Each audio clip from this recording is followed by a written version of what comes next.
Hello, everyone. I'm Rania Khalek, and this is Dispatches. A few months ago, Democrats bragged that Americans were so supportive of President Biden's unprecedented sanctions on Russia, turning the ruble into rubble, they couldn't wait to pay higher gas prices. Polls even showed that Americans were willing to pay more at the pump if it meant helping Ukraine against Russia.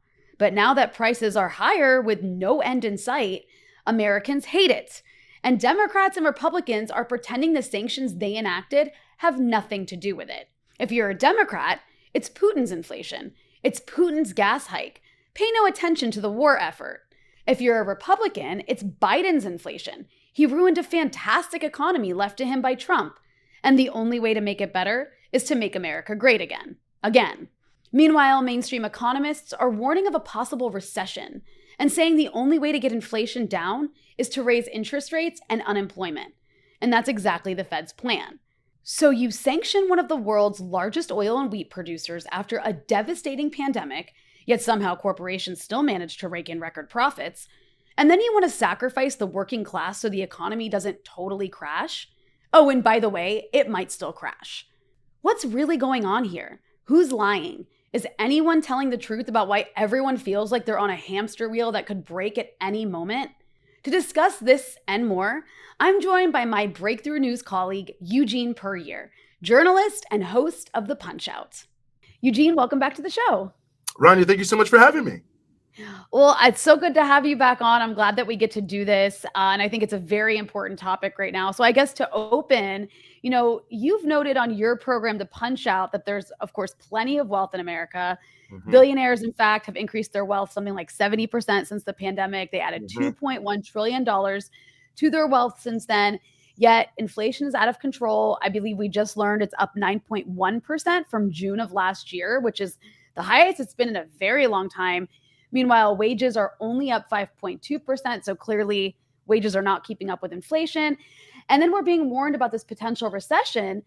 Now, before we get into the foreign policy angle on this, can you explain what's really behind inflation? Because it didn't just start this year. You've repeatedly pointed out that corporate profits, which often gets ignored, have been a big part of this. So why don't you lay out for us what's actually behind inflation?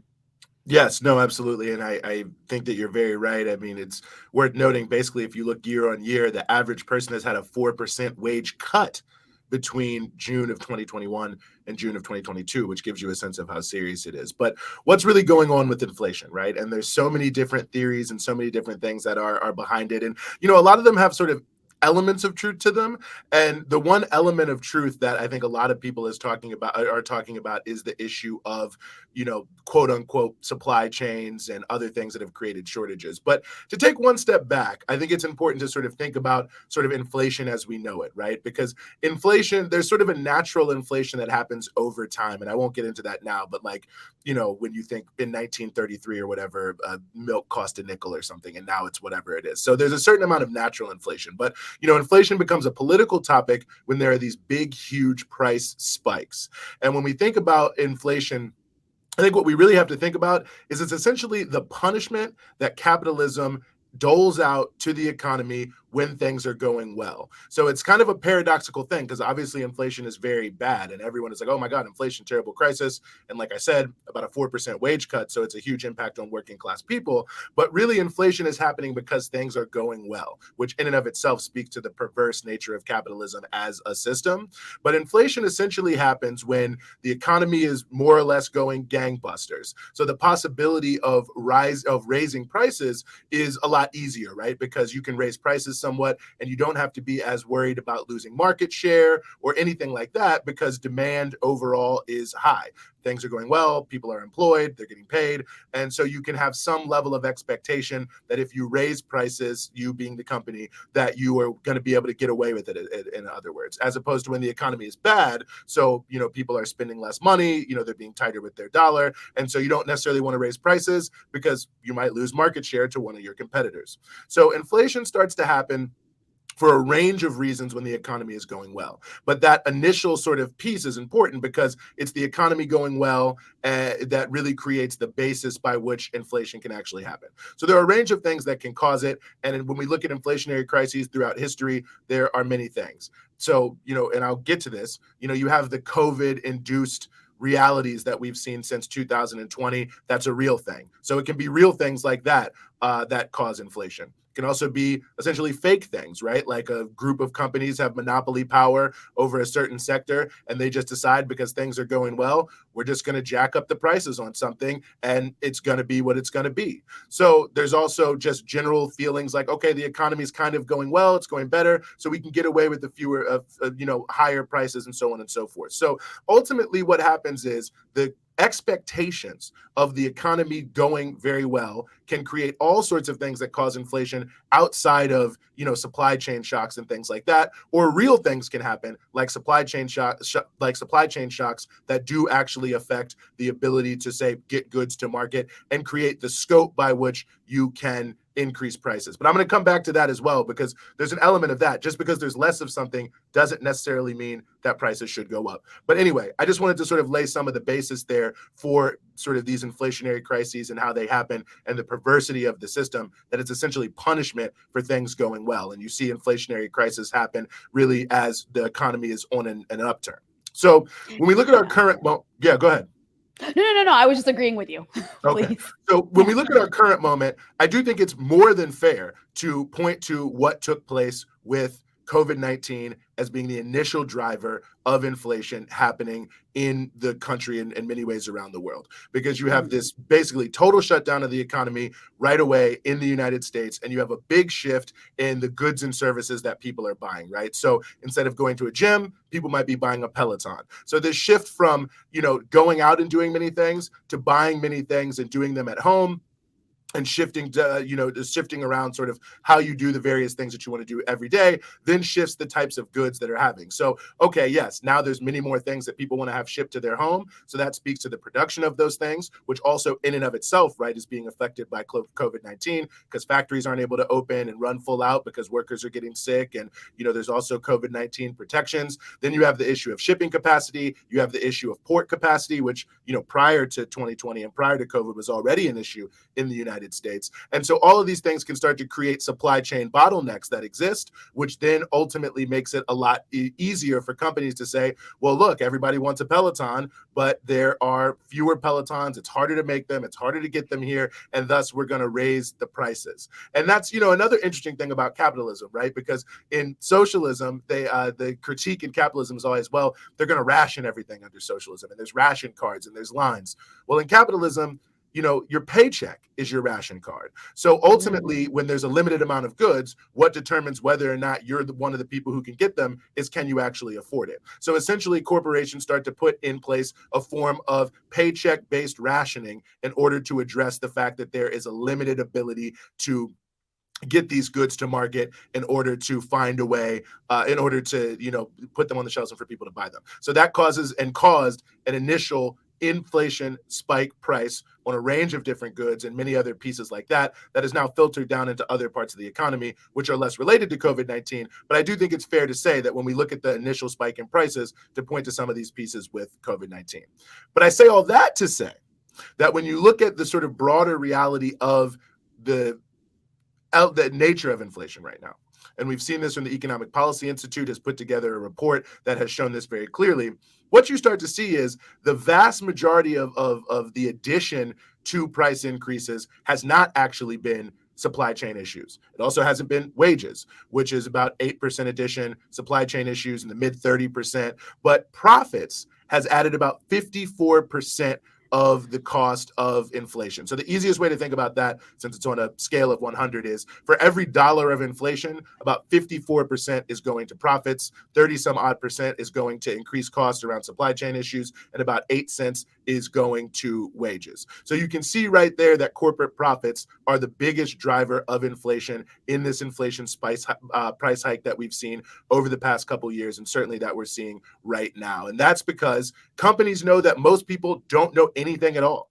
about how much anything costs. So when you have like sort of real life things that are happening, like supply chain issues and other things like that, the fact that workers, when they're coming back into the workforce, are more competitive and seeking better working conditions in the post-COVID era, and you're like, okay, supply chains and people are having rising wages and so on and so forth, then they know that they have a lot of scope to increase prices, because people aren't really going to know, is the increased price based on something real or, said to be real, like, a supply chain issue, or they're paying workers more or whatever, or is it really just that these companies are trying to get ahead of the game? And you can see it because in their earnings statements, many of these companies, Hershey's, Nike, many others have actually said straight up that they're not that worried about the impact of inflation on profits, because they've jacked up the prices so high in order to make sure that their profit margins don't decline as their prices go up. So what we're seeing right now basically is, and some people call it corporate greed, but I think the better way to say it is capitalism is operating the way capitalism is supposed to operate.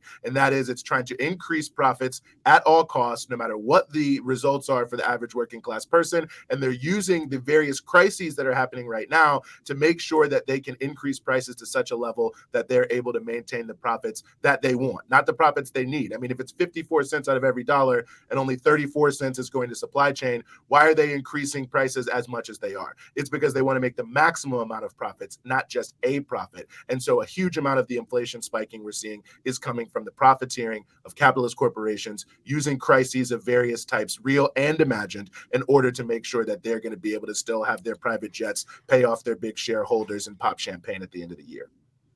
Right. I mean, well said. And then of course, exacerbating all of that is the sanctions on Russia. And I want to play a clip here because I think it's really emblematic of really like what our political class is thinking, because they knew this was going to happen. Like, this wasn't by accident. And let me explain what I mean by that. I'm just getting this clip set to go. But before I do play this clip, it's important to remember, like, we're told by our leaders that it's really Putin's inflation. This is Putin's gas hike. None of what you just explained about corporate profiteering being a major part of this. But it's also an attempt, I think, to displace blame from Western sanctions onto Russia as we continue on with this war over Ukraine. And just to remind everyone what these elites sounded like back in March, here is former Clinton Treasury Secretary Larry Summers on Fareed Zakaria. This is back in March. This is several months ago. This is a few weeks after the war in Ukraine began and the sanctions were placed on Russia. So here we go. What about the cost to the global economy and the American economy? President Biden said in his State of the Union that his number one priority was now combating inflation. You've been perhaps more prescient about that inflation than anyone. What is it going to look like if things continue as they are? Will there be more inflation? And is the Biden administration adopting the right strategy to deal with that inflation? Inflation's a serious problem. This will make it worse. But preserving world order is much more fundamental and much more important than an extra percentage point or an extra 3 percentage points on the CPI over some interval. So let's have our priorities straight. Historians 50 years from now might remember the events of this week in Ukraine.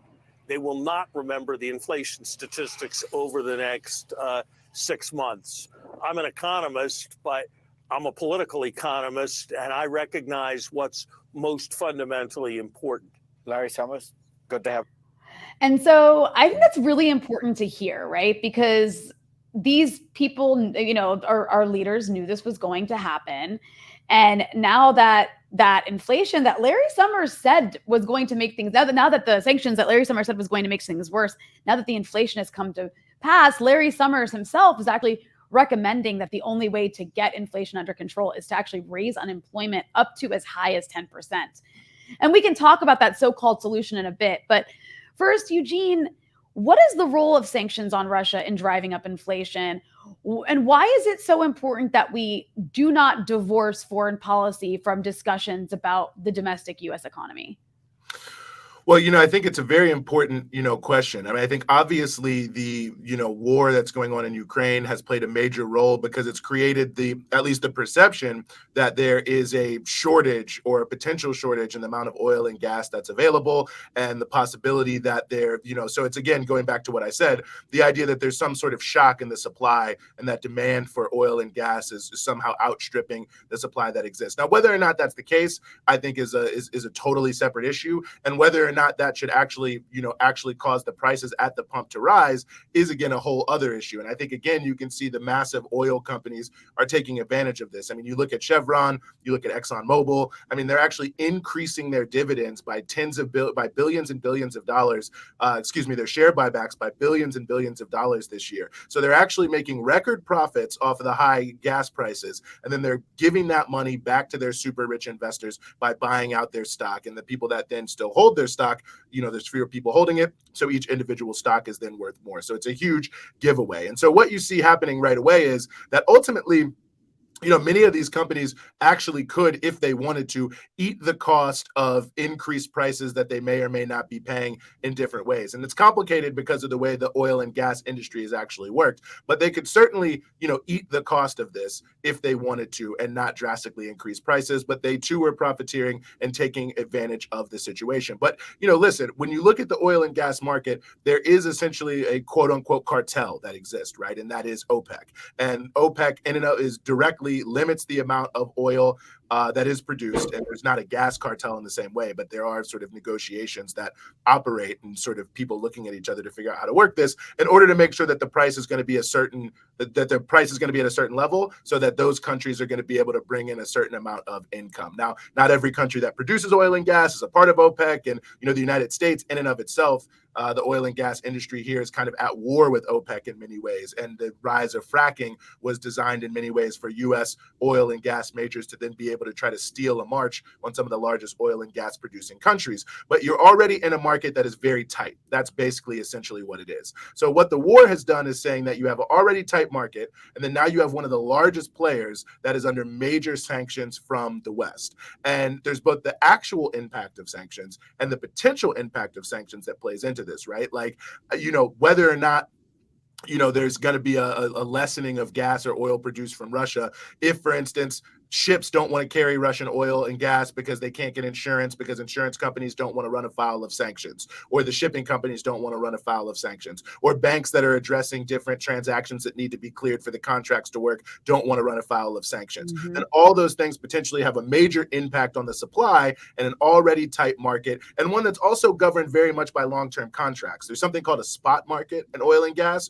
where you can sort of buy oil and gas just like right there. But a lot of oil and gas things are based on longer-term contracts. So it's not necessarily that easy to say, oh, hey, I have a lot of oil and gas, so I'm just going to shift it to Europe as opposed to where I was selling it before. Sometimes you can't just do that. And so you have an already very tight market that's very much threatened by the impact of sanctions, which has a secondary impact because Iran and Venezuela, which are also big producers of oil and gas, are also sanctioned, which means that you then have this kind of knock-on effect here where anyone who's looking at what's happening with the market is going to see that there's a lot of possibilities through the war and through the changes that are happening and through the sanctions to actually even limit more and more the availability of oil and gas. And of course, maybe in the summertime, some people say it's less of an issue because you have less heating issues, but really oil and natural gas especially powers a lot of the electricity period around the world. And so as the demand for electricity will continue to grow, especially as the COVID restrictions are being lifted around the world, which means people are going out more businesses are opening, and so on and so forth, certainly you have the possibility of supply being restricted in some sort of way, the potential of it being restricted. And so prices are going to go up on the cost of these basic commodities because they can, essentially. I mean, it gets to a whole other issue, which is like, if there's a shortage, why do prices go up for you and I? And I think that's the issue that a lot of people have raised, is why is Biden not doing something that, even someone as right-wing as Richard Nixon would do, which is put in price controls. But, ultimately in an unfettered capitalist free market, that's how it works. If there's even a potential restriction of supply when demand that is below what the demand is, prices are going to go up because, again, there's going to be a rationing. Because if you have a price cap, That's also a form of rationing, right? It's a form of rationing that then sort of equally distributes what everyone can get. But again, in capitalism, your paycheck is your ration card. So the way the market works under capitalism is it says, okay, there either is or may potentially be a lessened supply of this thing. So what we're going to do is we're going to ration out demand based on who can pay by raising prices. So by raising prices and increasing their profits, which oil and gas companies are seeing, that's ultimately a way for them to distribute what potentially could be a lesser supply based on what the demand may be. So there's a lot of kind of complicated issues, but ultimately it really comes down to the sanctions. And it comes down to the fear that so many different elements up and down the chain of production and distribution have around what those sanctions are going to do and the possibility for what that could create in terms of, if not an actual shortage of supply, essentially a enforced shortage because you can't get all the supplies to the market because of the nature of sanctions. And then there's, of course, the domestic response to this, which has been, the Fed is responding by raising interest rates to lower inflation. They've increased interest rates, I think, about a half a percentage point, which is the largest rate hike since 1994. And then, of course, like I mentioned earlier, the head of the Federal Reserve has also said that the way to control inflation is to drive down wages and increase unemployment, which, of course, is what Larry Summers was suggesting we do to as high as 10%. So why is the mainstream prescription for controlling inflation to raise unemployment? And in other words, let me put it this way. Why are workers earning too much money? Why is that such a big problem for capitalism? And why does capitalism need unemployment or this reserve army of labor? Why does that need to increase in order to control something like inflation? Yeah. Well, there are a couple questions that are nested in there. I mean, in the first, and I think the point that needs to be made, especially about Larry Summers, who we showed on the show, is he's just wrong. Larry Summers was making his explication of how basically he was saying that the COVID relief in and of itself, and this is also, by the way, even though Larry Summers is a notable Democrat, this is also the economic narrative of the Republican Party right now, that the COVID relief that was put in place by Biden, interesting how they never mentioned Trump. But nevertheless, that COVID relief basically ruined the economy because people had way too much money to spend.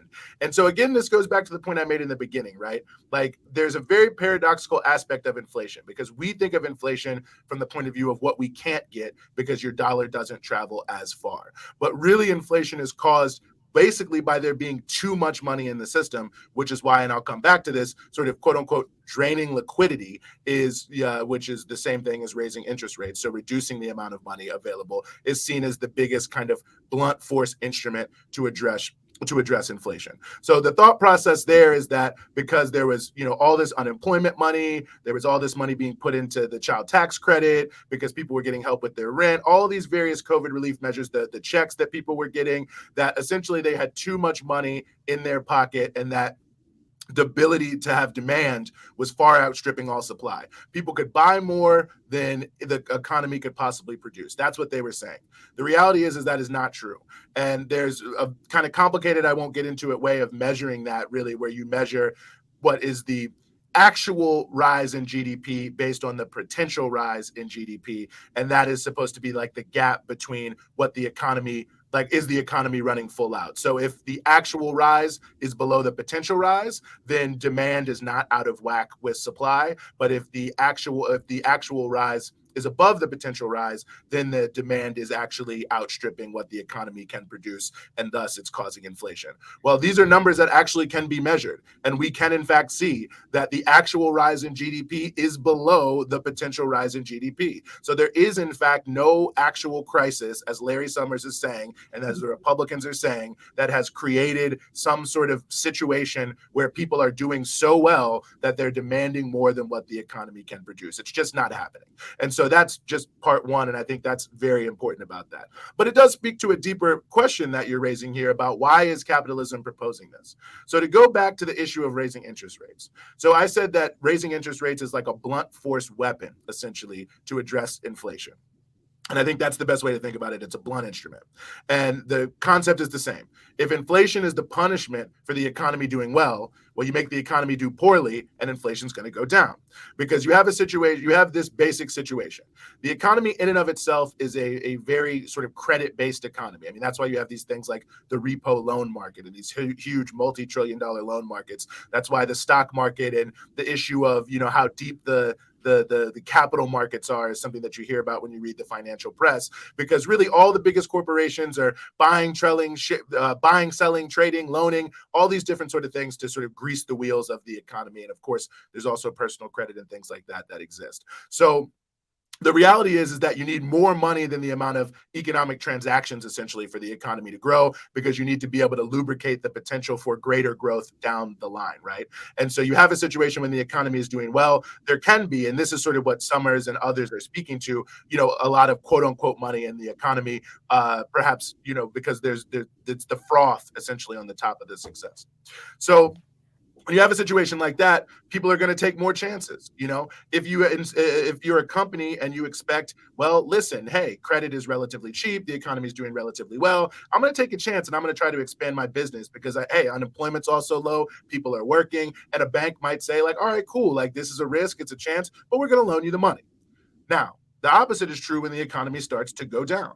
When the economy starts to go down, if I'm a bank and I'm looking at someone to lend money to in a corporation, I'm going to be less likely to take a chance on somebody if they can't really assure me that this is going to work. If I'm a consumer, I'm going to be looking around and saying, well, listen, I can only buy but so much, and I might lose my job, or my wages are going to get cut, or my hours are going to get cut because the economy isn't doing as well. And also this works on an economy-wide basis, but we'll come back to that with the unemployment, the reserve army of the unemployed that you mentioned.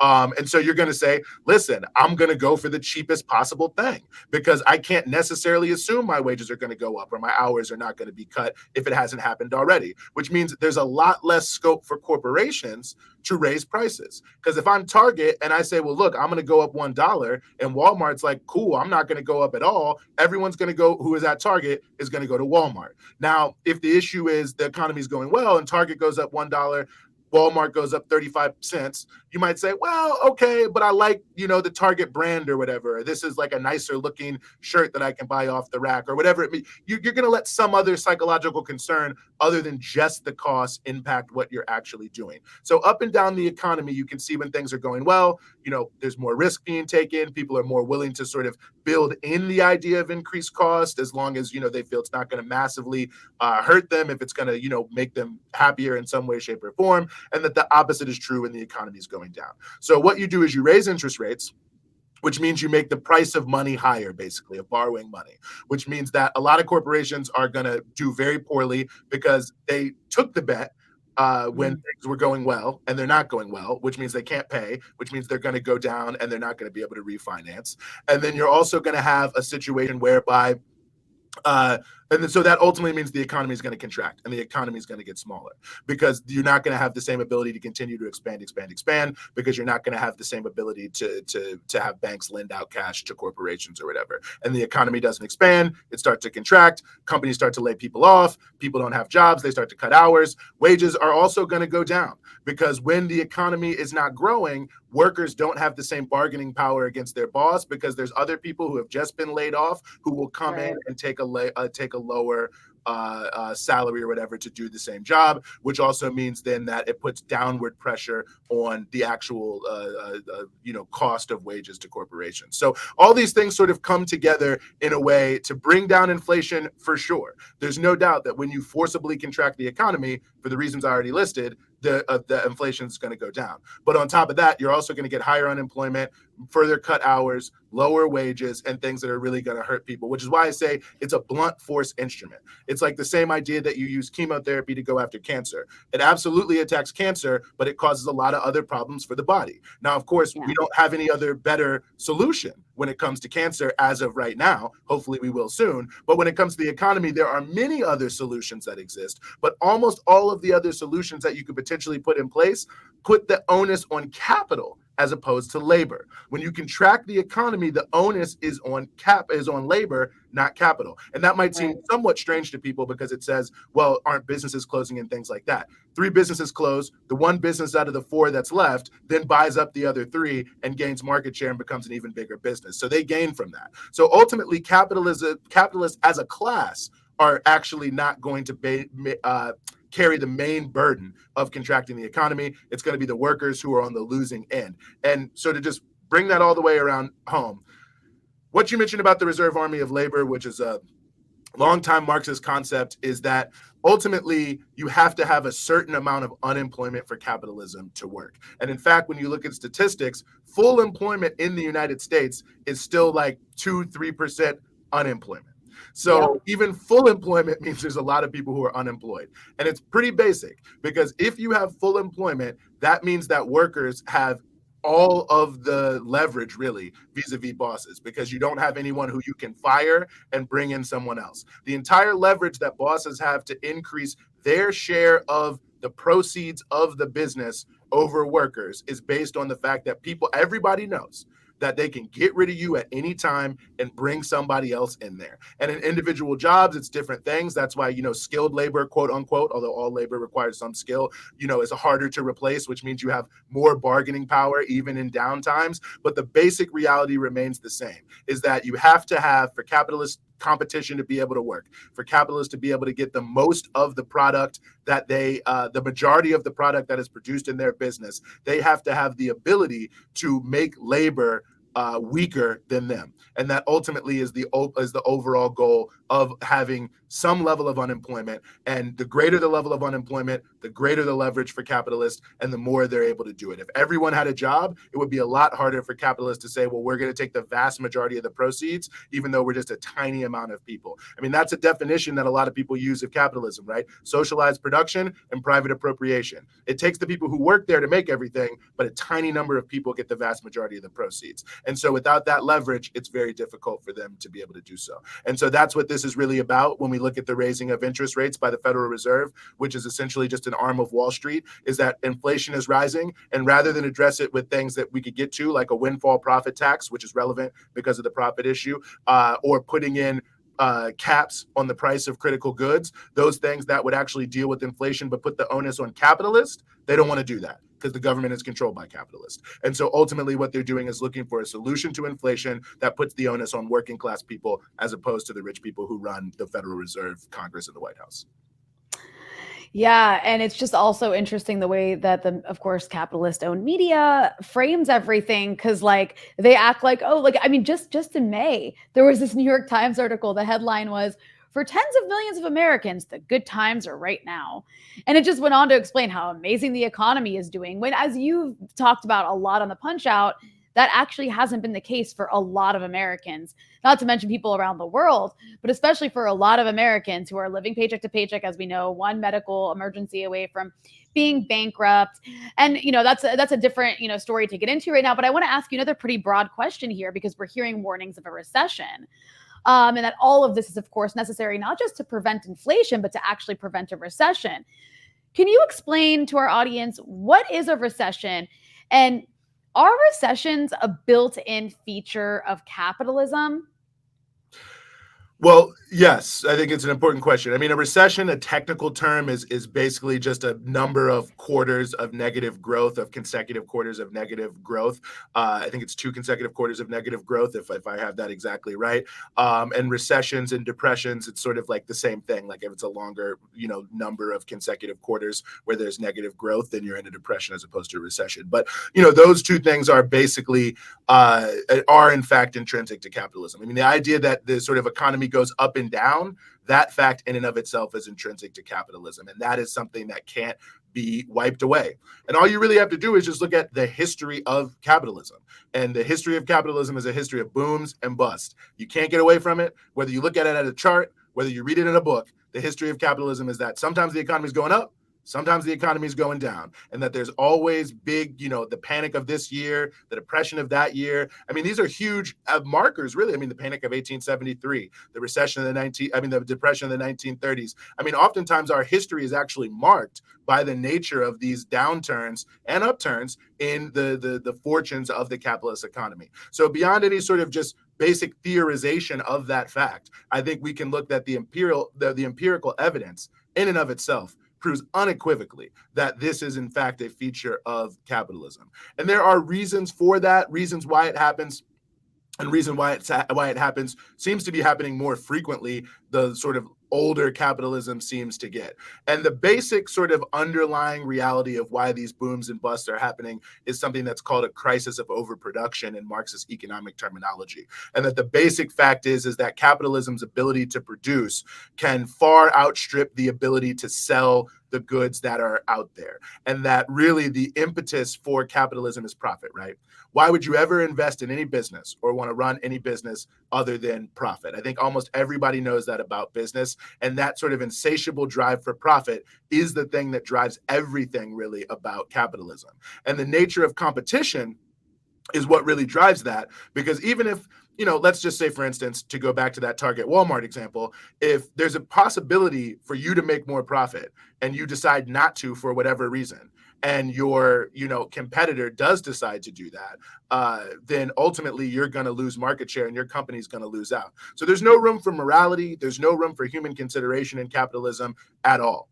And so ultimately what happens is the different companies competing against each other for the maximum amount of profit that they can make means that they're going to do all sorts of things, including, and one of the main things is try to find a way to work people longer hours, harder, and introduce more technology to be able to make more in that time period, right? To find a way to do more with less, essentially, to bring in machines to do what humans could do a lot faster. And the humans that work the machines, you make them work longer and you make them work harder, which is an interesting thing because it is true that machines do tend to replace humans over time in capitalism. But one thing that people very rarely connect with that is that then the people who are left tend to be worked even harder and even longer, which also increases the amount of profits that these companies are making. But it means that the companies are rushing to produce more for cheaper in order to gain an advantage over their competitors, which means that they can actually produce way more than the people who exist, the people and companies who buy the goods exist, can actually buy. And so in a situation like that, you have an economy that can't continue to really can't move forward because it doesn't actually have any sort of dynamism. Now there's actually more than what you need. And so ultimately things got to fall down. Production has to drop. The amount of stock that exists has to come back into whack with what the economy can actually produce in a way that exists. And these crises of overproduction that do happen, and you can see them again in the literature, they tend to happen relatively normally. There's different cycles and different years, like length cycles. I won't get into all of that, but there's a sort of a logic to it that they happen over time, they happen inevitably, and that the way sort of capitalist growth works is it spools up, it gets to a peak, and because of these crises of overproduction, then it drops down to a valley. And then what happens is as we said before, the economy goes down, businesses close, stock is wiped out, excess capital is no longer used. There's a consolidation of capital with the companies who are left, and then things sort of start back again. So essentially a depression, and to some degree a recession, although it's not exactly the same thing, but an economic crisis, if you will,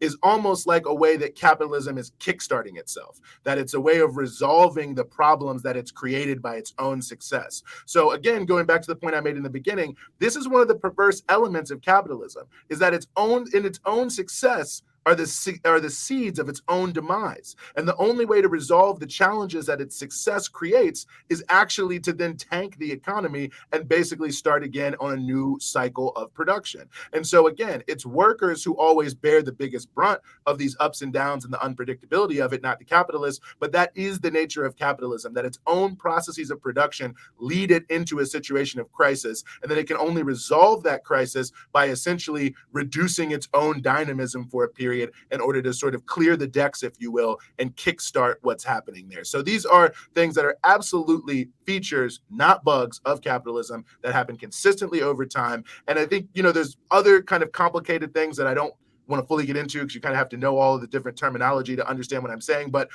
are these crises becoming more frequent? It does seem so. And why is that the case? Well, it seems that the long-term dynamism of capitalism is reduced over time because for a lot of different reasons, the rate of profit, so like the proportion of profit that you're getting off your investment. So like, is $1 of investment going to make you $3 or is it going to make you $1.75? That ultimately that $3 goes down to $1.75 inexorably. And as capitalism becomes less profitable from a proportional sense over time, less money is then going to be invested into production. A lot of it gets invested into this Wall Street casino gambling, but ultimately less money is invested into production, which makes the system more fragile over time, which means that these sort of boom and bust cycles are more likely to happen more frequently. So, certainly it's a feature, not a bug, and it's something that the long-term history of capitalism seems to be showing happens more frequently as the economy becomes more and more developed in a capitalist sense. But that means the contradictions within the economy also become more and more developed, which makes it harder to maintain the dynamic periods over time. Yeah, but it's very well explained. I mean, what a freaking system we have. And I mean, it's causing just complete devastation around the world right now, particularly because like we've talked about, exacerbating all of this is the sanctions on Russia, one of the world's largest gas and wheat producers. And so I'm just going to throw out just to give people an idea here. I mean, the New York Times says it costs $125 right now to fill an average size car in the UK. The spike in energy prices is one reason why the World Bank has revised its economic forecast last month, estimating that global growth will slow even more than expected to 2.9%. And this is, of course, on top of what we already saw during the pandemic. And the International Energy Agency warned last month that higher energy prices have meant an additional 90 million people in Asia and Africa do not have access to electricity. I mean, this is one of the reasons we saw the Sri Lankans protesting angrily and storming the president's residence, largely because of the lack of available fuel and, of course, food. The Philippines, this is like from the New York Times as well, the Philippines buys only a minuscule amount of oil from Russia. But the reality is that it doesn't really matter whom you buy your oil from. The price is set at the global market. Everyone is bidding against everyone else, and no country is insulated, including the US. I could go on and on. I mean, in Laos, gas is now more than $7 a gallon. New Zealand, it's more than $8. In Denmark, it's more than $9. Hong Kong, it's more than $10. I mean, these prices are only getting higher as well. So, and there's, of course, the issue of food. Ukraine and Russia have both accused each other of preventing grain exports, and the UN is warning of a catastrophic grain shortage worldwide. And Ukraine, you know this, Eugene, Ukraine and its Western supporters claim that by blocking Ukraine's Black Sea ports, Russia is aggravating this global food crisis. But Russia has rejected this narrative and has offered grain to go through Belarus to Lithuania. But Lithuania has rejected this because it's like slavishly applying sanctions. All that's to say, I think we would know this, if we could hear the perspective in the media. But it's been totally censored if we could hear that Russian perspective. But my question for you is, how is all of this impacting global food prices? And what do you think is going to be the consequence for availability of food in the future, particularly in the global South? I think it's a very dangerous situation. I mean, you've got really, and I think this is where you see the impact of sanctions in an even bigger way. I mean, certainly there are a number of issues that are out there. I mean, obviously things like fertilizers and others are infected by, oil and gas and potential possibilities of less of that. But we really have essentially, when it comes to food, when it comes to fertilizer, when it comes to wheat, when it comes to all these other things, not necessarily a shortage of those goods, but because of the nature of sanctions, we have an imposed shortage on those goods. So I think the way that this is impacting is, being heavily distorted. I mean, when you look at the issue, for instance, of the grain coming out of Ukraine. Now, the issue, certainly Russia does have a naval presence there in the Black Sea, and they have, of course, been trying to limit traffic into Ukrainian ports. But Ukraine has also put a huge amount of mines on the coast to keep the Russian ships from getting too close, essentially. And Ukraine is refusing to remove the mines because they're like, well, if we remove the mines, Russia's just going to come in and, bombard our ports or whatever. Now, Russia is saying that they're not going to do that they're willing to negotiate, that they want to come up with some sort of area by which the grain can come out of Ukraine. Turkey is trying to mediate between them, but Ukraine is not actually adding any clarity as to what they say they would need. They say they need security guarantees. I don't know exactly what those are, but it is notable when you look at the withdrawal of the Russians from Snake Island, which, was not presented in this light. It came, I believe, on the exact same day, if not the day after, the president of Indonesia went to Moscow after having been in Kiev to address this exact issue, the issue of how to make sure the flow of grain could come out of Ukraine. and other issues related to food sovereignty. And it seems certainly because Snake Island, when you look at where it is, really this random island in the middle of nowhere that is, there's nothing on it, but it is strategically important because it does help control the flow of commerce. It puts you in a good position to control the flow of commerce in and out of the Black Sea. So the way I looked at that, quite frankly, was that Russia was trying to send a message in relationship to whatever conversations happened when the president of Indonesia was there in Moscow, to show a sign of good faith that they're willing to open up an area. But Ukraine has shown nothing. Ukraine wants to ship the grain through other parts of Europe, but there's, railroads have these things called gauges, right? So you can't have the exact same railroad between different countries necessarily, and the Ukrainian gauge and the EU gauge is not the same. So that means that it takes a lot longer to then get the grain out. And Ukraine also does not want to ship the grain out through Russia or through Mariupol, which is controlled by Russia, of course, through the Azov Sea, which Russia at least says that they have cleared of mines. And so essentially you have just this political standoff where, for a variety of reasons, and I think really because Ukraine wants to weaponize this issue against Russia because it's a powerful issue, they are unwilling to meet anything. Now, I don't know what's going on. Of course, other people will say Russia's being intransigent, but when you just look at the facts on the ground, it seems that Russia has taken more steps than Ukraine to try to open things up, especially because the grain that's coming out of the regions of Ukraine controlled by Russia, Ukraine is saying that's stolen grain. And so along with their Western allies, they're pressuring countries not to take food that they need because it's allegedly stolen. Now, whatever, I'm sure some legal principle there behind that. But if the issue is global famine, that seems like perhaps the least important issue vis-a-vis how the grain is getting out. And then fertilizers, which are heavily produced by Russia, the same issue that I raised earlier with the oil and gas is sanctions, right? And this is something that the African Union, by the way, has consistently been pointing out about this issue. Now, they have of course said, yes, we want Russia to cooperate, but they have said many, many different times, and Africa is really the centerpiece of where people are saying that everyone is going to starve.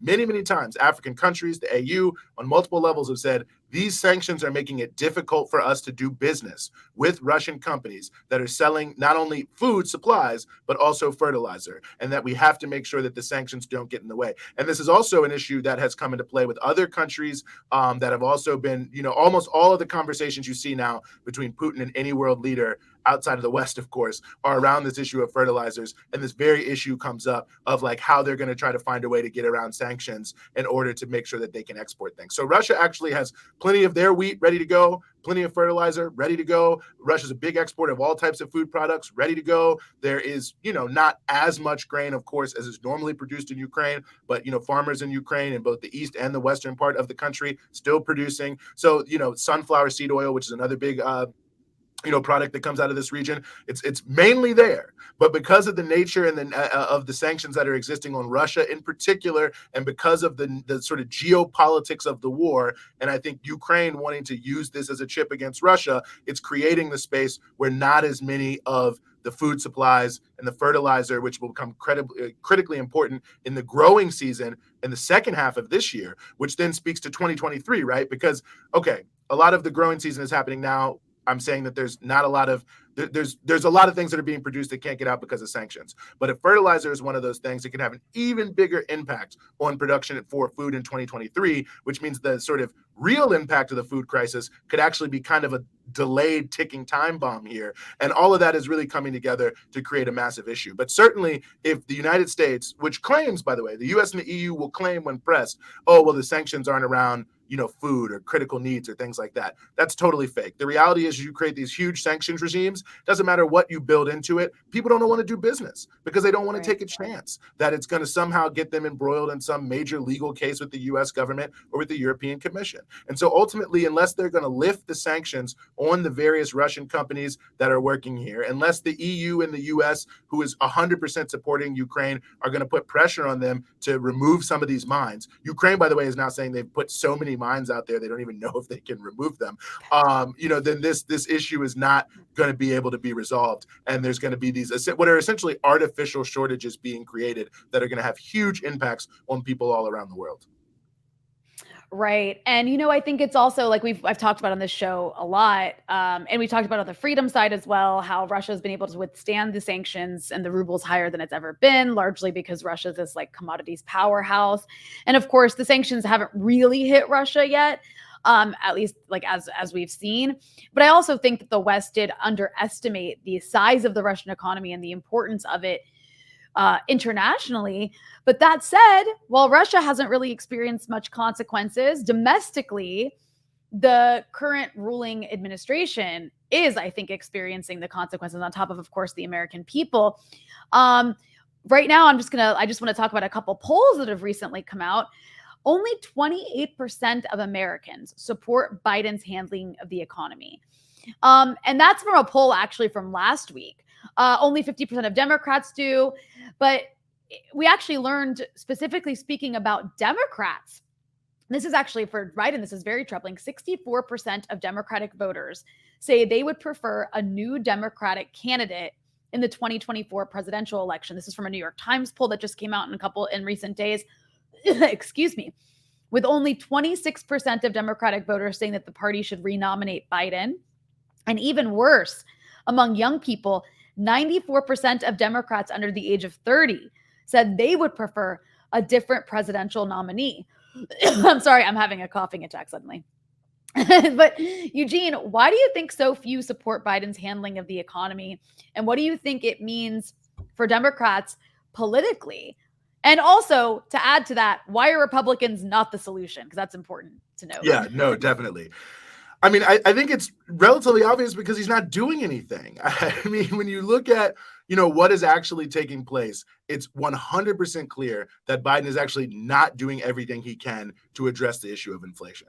I mean, you look at the issue of gas prices, and of course, with the most recent, report from the Consumer Price Index, you've got the price of gasoline, the year-on-year increase, I believe, is the highest since 1980. These are huge, huge increases that are happening. But we just raised this issue of sanctions. I mean, if Biden was 100% concerned with reducing prices at the pump, without a doubt, Biden would be removing sanctions on Venezuela and Iran to do whatever he could to sort of free up the sort of international supply or whatever of oil, especially Venezuela, since the Venezuelan oil industry is historically 100% based on trade between Venezuela and the United States. That's changed because of sanctions. But, even the directors of Citgo, who are appointed by the fake president of Venezuela, Juan Guaido, after the U.S. facilitated the stealing of the Venezuelan asset of Citgo by this fake president, Juan Guaido. Even they're saying they're 100% prepared to start buying more oil from Venezuela in order to, help the gas market. You got Chevron trying to get back in there. So ultimately, you've got U.S. oil and gas companies really willing to go into Venezuela, start production, increase production, fix a lot of the fields that have had a lot of problems because of sanctions as well, so that more can come out. And that obviously would absolutely have an impact, absolutely have a significant impact on the price of oil overall, and also on the price of gasoline as it sort of filters down. And there's sort of a complicated factor, the relationship between the two. But the nature is that if you clearly increase the supply of oil that's on the market, obviously it's going to bring down the price of gas. So he's not doing that. He's not doing that vis-a-vis Iran. He's also not putting in place any sort, or even trying, and you can connect Biden to some degree with Democrats in Congress because some things do need congressional action. The sanctions piece, he could do a lot of that on his own, but he's putting ahead of the actual well-being of working class people in America. He's putting ahead of that this anti-communist political ideology because he doesn't want to potentially be accused of being pro-communist by people who live in Florida and the Republican Party. So he'd rather you pay huge amounts of money at the gas pump rather than, have to have some sort of, pushback against this absurd, right-wing ideological offensive. But he's also not putting price caps on key goods, which he could do. And this goes back to the point I was making before. Why is it that if supply goes down, prices go up? There's actually nothing natural about that whatsoever. If there is a limited supply and demand outstrips it, it does mean there has to be a form of rationing. But that rationing can be done in any sort of way. And you could just put a price cap on something and say, listen, you can't increase the prices above this, which one means that if there's profiteering over and above the supply chain issue, then that's just going to be curbed because you just can't raise the prices. And it means that if there is an issue of supply being outstripped by demand, that there's just going to have to be some rearrangement of how the things are given out that don't include price increases, which means that the pain has to be spread amongst all people. But it doesn't work that way under capitalism. I've said it many times so far in this interview, and I'll say it again. In capitalism, your paycheck is your ration card. So the reason prices go up when there's not enough supply for what people really need is because that's how they ration out the limited supply. Rather than say, okay, everyone gets X amount of whatever, they just say the price goes up and whoever can afford it, That's who gets it. And if you can't afford it, you don't get it. And that's how we're going to address the fact that there is a disproportion between supply and demand. But Biden clearly could pursue some form of price cap on anything, but certainly on key goods, on gasoline, on food. And the cost of food is dramatically increasing across the board. I think year on year, food at home up 10%. So these are big increases that are happening here. And you look at the power of these companies, 55 to 85% of the market in major meat, I'm talking poultry, beef, pork, is controlled by 4 companies or less, quite frankly. So they have tremendous ability to adjust prices upward to make a lot of money, right? And so ultimately, there's things that the Biden administration could do to just address that by putting a straight up cap on it. There are other things they could do, but the fact of the matter is they are unwilling to do all the things they can do because it comes up against the various other contradictions of capitalism and imperialism. Vis-a-vis the issue of sanctions, it means they would have to give up these absurd sanctions regimes that are designed to punish countries for not wanting to live by the rules that the United States has unilaterally decreed they must live by. When it comes to issues like price caps, that means that capitalists don't get to unlimitedly profiteer in crisis situations, and they don't get to just make up prices so that they can continue to fly their private jets and put heated pools in their giant, Swiss ski chalets. Then why would they do that? Because that's who funds the campaigns. So ultimately, it's either coming up against the prerogatives of imperialism to control the world or the prerogatives of capital to be able to take the majority of the proceeds at whatever level they want from the production that the rest of us do every day, day in and day out when we wake up and we go to work. And so ultimately, I think people can see that. They can see that Biden isn't doing what he needs to do or isn't doing enough or isn't even really trying. I mean, he's putting out a tweet saying you need to lower your gas prices. Well, I think most people look at that and say, well, that's ridiculous. There's no way you can be the most powerful person on earth, which people say the president is, and you can't do more than that. And so that's why the rates are low. But I think it shows that it speaks to the same point about why Republicans aren't the answer, because Republicans are even worse. Republicans want to increase the sanctions on all these countries. Now, if you want to be a real cynic, they might say, well, we want to increase the sanctions so we can overthrow the country, and then we'll be able to open up the spigot, because instead of Venezuela housing and feeding people, they'll just be getting rich, and the rich people will be buying skyscrapers in Miami, and then we'll bring your prices down once we can mount this manufactured coup via sanctions. But I mean, they want to increase the problem by increasing sanctions on other countries that that will raise the prices and cause spikes in prices. And they absolutely don't want to see any sort of attempt put on capital. I mean, I raised that issue of profits earlier.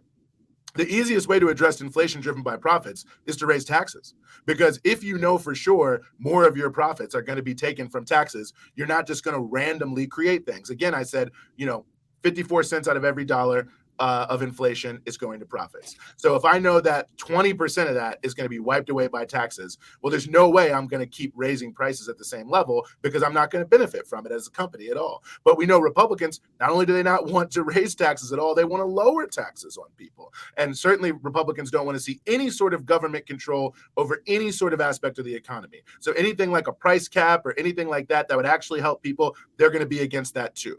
And they're also against almost every single form of relief. I mean, think about it like this. I made that point earlier about how what Larry Summers and the Republicans were saying about the demand being such higher than what the economy can produce being totally fake. Even though that's totally fake, if you look at the Republican Party leaders and what they're saying right now about inflation, they're blaming all of it on COVID relief. And they're saying this proves that we were right. It proves we were right the whole time. This is what happens when you do something good for people. You get inflation. And so they're using that to say that the budget that Biden has put forward, and there are a lot of problems with that budget, but that the budget's too big and you got to cut the budget and you got to have less for social programs. You don't want to do anything for working class people. So Republicans are actually even worse than Biden, because their prescriptions are not only not going to address inflation, but could potentially make it worse. And even if they don't make it worse, the way they won't make it worse is by going out of their way to limit to the maximum degree the actual assistance that working class people get. Because Republicans are very quiet about the Federal Reserve. It's interesting to note that they're not saying anything about the interest rate hikes because they're for it. And because they do know that this is going to be good for capitalists if the economy is tanked. And they're going to double down by saying we're going to cut your taxes and we're going to reduce social programs. So Republicans, even to the extent the inflation goes down, they want to increase the impact on working class people. So Biden is doing that already, but they're going to double down on it. So they have no answer and no solution. Neither of the major parties is presenting any sort of solution to inflation inflation and the broader issues that exist in the economy. And they're both, pursuing very mistaken views of how to address the economy. And the economy has many problems in and of itself. That's why it's so fragile and so weak and can be so easily derailed. And I think we're seeing more than anything else with this inflationary crisis, how capitalism is at a total cul-de-sac and a total dead end, and that capitalism has no way to deliver to people in the United States and around the world a decent standard of living that doesn't ultimately create some other major problem that then is going to mean the standard of living goes down. Well said. And, I want to mention the issue of Europe and get your take on that, because we see that the euro has for the first time reached parity with the US dollar. That's not the first time, I'm sorry. That's the first time since 2002, but it's been a while. The euro has always been a little bit worth a little bit more than the dollar. So my friends who get paid in euros are pretty upset about that. And then, of course, you have the head of the German Federation of Trade Unions warning that entire industries in Germany are at risk of collapse because of energy shortages from Russia, which is quite alarming. And so I guess, what are these sanctions doing to the European economy? Because I think it's actually far worse for Europe than the US, because Europe is so entangled in the Russian economy. Well, Europe essentially seems to have just cut their own throat by participating in this sanctions regime. It's honestly hard to understand and hard to fathom. I mean, you look at what's happening in Germany right now, and I mean, I think it's very prescient that you brought up the head of the Trade Union Federation, that the whole industries could collapse. And since Germany is really the manufacturing industrial engine of Europe, that means essentially the manufacturing industrial capability of the whole Western European EU infrastructure could basically collapse. You also can already see that in Germany, they're already rationing energy supplies, and they're telling people that you have to use less energy. They're having companies compete over how much energy they use. And there's an interesting thing, and we saw it recently in Norway. The unions that are in the gas industry there in Norway were able to win a contract because they were threatening to escalate their strike in a way that would have heavily limited the supply of Norwegian gas to the UK, which is often re-exported into the EU. And the whole thing was not that it was going to cause a problem immediately at that moment in Europe, but because what Europe is doing right now is rushing to fill as many reserve tanks as they have of gas, because they're anticipating that there's going to be a huge shortage in this winter, and that it's going to hurt industry, it's going to hurt homes, it's going to hurt everybody, and they're trying to save as much as they can, but they don't even have enough capacity to save as much to really stave off the impact of this. And so I think what we're going to see without a doubt in Europe, and what we're already seeing, is heavily increased privation. Not only are costs going up, which means that people can't afford things, which means that they're having to go without them. So the standard of living is dropping for working class people all across Western Europe and all across the Eurozone. But that, in fact, it's going to get even worse, because as companies have to reduce their production, that means unemployment is going to go up. That means that people are going to be even less able to provide for themselves and for their families, which means the level of privation is only going to continue more and more and more. You're going to see all sorts of different elements here, but the basic thing that has to be recognized is, electricity is the underpinning factor of capitalism, of modernity, of modern society. You have to have power to run everything. I am well aware of this. Yeah. So to the extent that the ability to generate power is reduced, that means that businesses have to close, that people aren't able to run their heating, their air conditioners, their laptops, charge their phones, charge their electric cars. I mean, all of the various things that we think of on an everyday basis that are like our daily lives. It's all based on power. So as that's reduced, that is going to become a bigger issue, which means that social struggle is going to continue and become an even bigger issue. And it means that there's all sorts of different things that are going to start to happen. Like, for instance, if you want to phase out oil and gas-based fertilizers and move to other form of fertilizers. Since that market is not necessarily as developed and things can't switch right away, it means that you could see challenges for farmers in being able to plant their crops and having the things that they need. You want to switch to renewable energy, which we need to do absolutely as quickly as we possibly can. But if you just randomly switch, then that means that you could have less power, or you have to then go to a dirtier power like coal in order to keep things going. But there could be a shortage of coal because of sanctions on Russia as well, or at least not a shortage, but an increase in the price of coal because of the sanctions on Russia as well. So you're in a situation where the energy mix in Europe is basically distinctly at threat, which means that people's lives are probably going to crater to the extent that they haven't already. And you're seeing all across Europe, even though it's not being really reported in the mainstream press, huge demonstrations in many different countries. Sadly, it's the far right wing that, again, has no answer for this for the people of Europe, and in fact is backing the war against Russia and the sanctions. But nevertheless, they're taking advantage of it because they can in order to, drive discontent. But you can see people are rightfully very angry that their lives are getting worse in order for the NATO forces to fight to the last Ukrainian. So I think this has a potential of setting Europe back significantly in terms of its economic power and growth, and driving very, very serious privation amongst the European people. Very dangerous situation, and a tragic one, really, because it doesn't have to be this way. And, Eugene, I actually just have one more question for you here, and I think you kind of segued into it quite well just now. You can really see how the sort of like socialism or barbarism dynamic is playing out right now, right? Like liberalism seems completely unresponsive to the many crises we're facing at the moment, from stripping away, our basic rights to our basic reproductive rights in the US, voting rights, to not taking anything about climate change seriously whatsoever, to school shootings, to this economic downturn we've just spent the last hour talking about.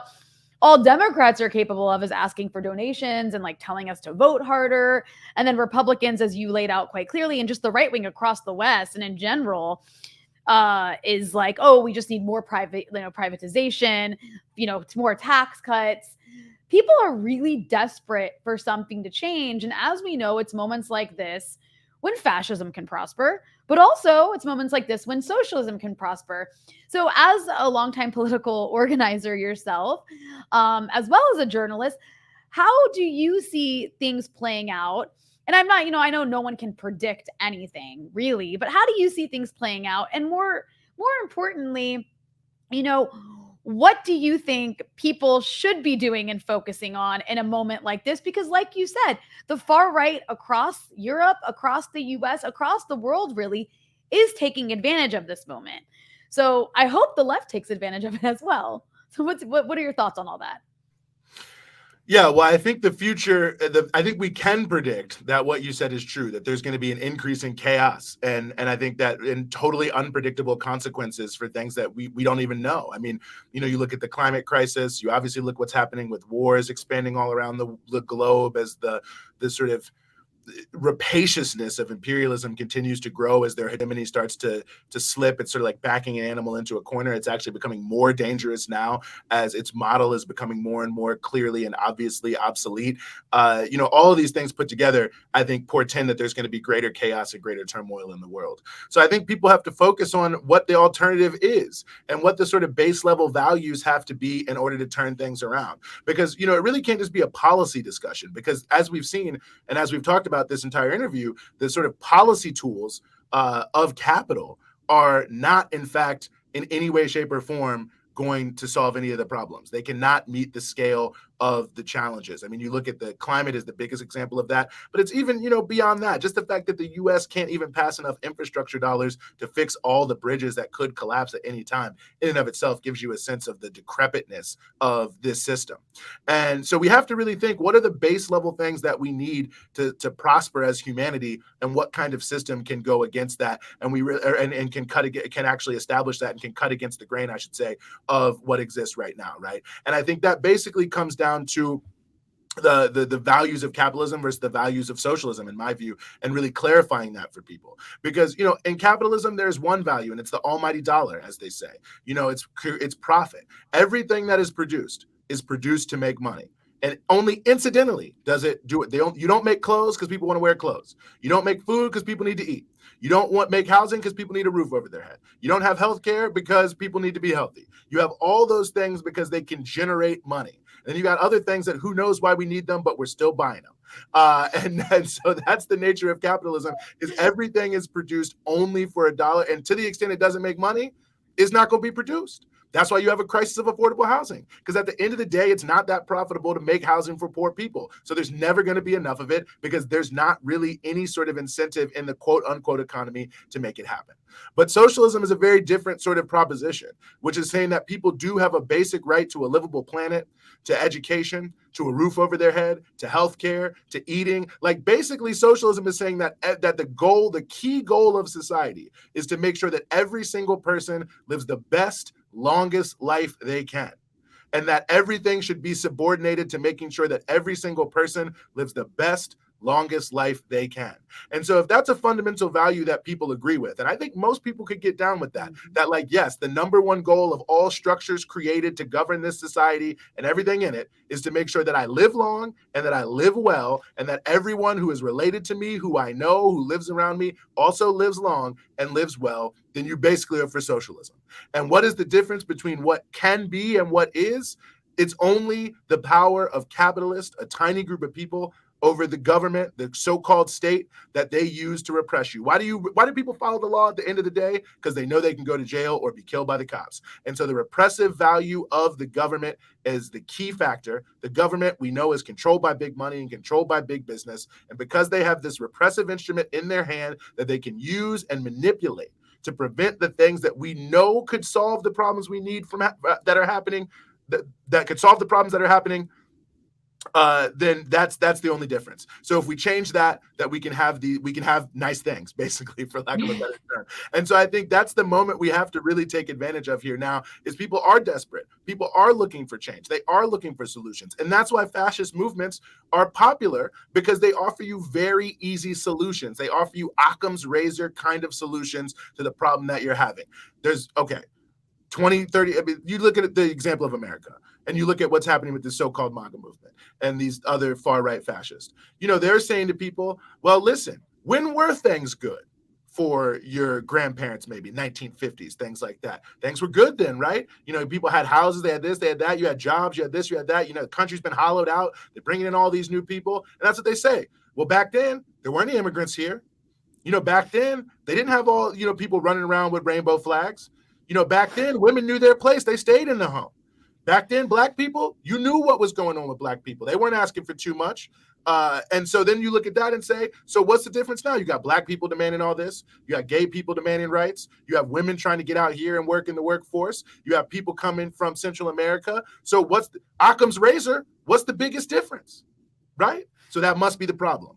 It is a highly simplistic solution, but it makes sense because it's based on the relative sense of what was happening at a very different time in the United States, and where, by the way, things weren't that good for most people. Mm-hmm. And the illusion of the so-called middle income economy, I don't want to get into that, but, it wasn't what they said it was. But even to the extent it was, obviously it was for other reasons. But you have that kind of Occam's razor. And fascism offers you those very easy scapegoats that are based on, sort of basic things that seem to be true, that feel somewhat true by this sort of surface level thing. And it says, we're going to resolve that right now. We're going to find a way. We're going to get these immigrants out of here, or we want to go back in time. We're going to go after those Jews. It's the same thing, same logic. And we're going to find these people who are causing these problems, and we're going to get rid of them for you. And so since people need immediate relief and are desperate for immediate relief, they grasp onto these small solutions. So we have to do a lot of the explaining to show people immigrants are not the problem in the United States. Immigrants to the United States didn't cause any problem you have right now, and they aren't causing any other ones. Because quite frankly, you could have double the number of immigrants, and there's still not enough. Listen, if you go, you can look at this. People should look it up in the Bureau of Labor Statistics. You can look up how many job openings there are in every job category. There are tons of job openings. So there is no situation where immigrants coming to the United States have restricted the number of jobs that are actually out there and available. Every single area of the economy has a need for jobs, including manufacturing, by the way, including the building trades, by the way, and all these other areas that are allegedly being restricted and taken away by immigrants. It's not the fault of China that factories went to Asia. It was the fault of the monopoly capitalists in the United States who said, well, American workers, they want too much. They want to have a decent life. And we don't want our workers to have a decent life because that costs us too much money. And then we won't have the life we want. I mean, can you imagine how bad it would be if my Olympic-sized pool didn't have an indoor-outdoor portion that was partially heated? So in the winter, I could go swimming and also have my helipad so I can move back and forth and don't have to worry about traffic. How terrible would that be for me? So I got to get rid of these workers who want to just have like one car and a house with 3 bedrooms in it and a yard. So ultimately, it's not the fault of China. And so we have to go deeper and show people that the scapegoats are just that. They're scapegoats. They're not real. It's the capitalist class of people that's manipulating everyone else to make sure that they take home the most money at the end of the day, and they take home more and more every single year. And that once we eliminate that need for everything to be produced for profit and say, why don't we do this instead? And look at what exists, what's necessary for people to live and just survive, and then what do people want, right? Like, what are the things that with the available productive capacity we can definitely do, so that production is based on what do we have, making sure everyone gets exactly what they need, and making sure we do the maximum amount to get people what they want, and then also structure society to make sure we can expand the wants over and above the needs so people's lives continue to get better. But that requires planned production, not the anarchy of capitalism, which is just everything is concerned by profit and money moves around based on where the most profit is being made. It means saying, what do we have? What do we need? What do we want? How do we get from point A to point B in developing and making sure everyone has what they need, and we can continue to give people what they want and grow the things that they want so people's lives can continue to improve. It's pretty basic and it's pretty straightforward, but if we don't have those kind of explanations for people to help them see, be beneath and beyond the propaganda, it's not going to happen, and things can get much, much worse, as bad as they are now. And I think we're headed in a very negative direction in the world. Climate change, nuclear war, growth of poverty, growth of hunger, all these different things that are happening. These are the trends. And so the only question is will those trends be arrested by a movement of people that are going to say, no, we have to turn things around and live based on what people need and people's well-being, as opposed to the private profit making of the, Davos elite. Whew, I couldn't have said it better. That got me fired up. And I think it's also a good point to tell everyone who is still watching and listening. That's why you should support Breakthrough News at patreon.com/breakthrough news, so that we can help inform people about what the actual structural problems are here, rather than the scapegoating that you're talking about. But on that note, Eugene, I want to thank you for joining me once again on Dispatches to break all this down for us. Eugene Puryear, journalist at Breakthrough News, host of the daily podcast, The Punch Out, which is such a necessary thing to listen to. It's like 15 minutes of the news you need to hear every day from the right perspective, or the left perspective. I should be careful how I say that. Anyways, Eugene, thank you so much for joining me. Thanks so much for having me, Rania.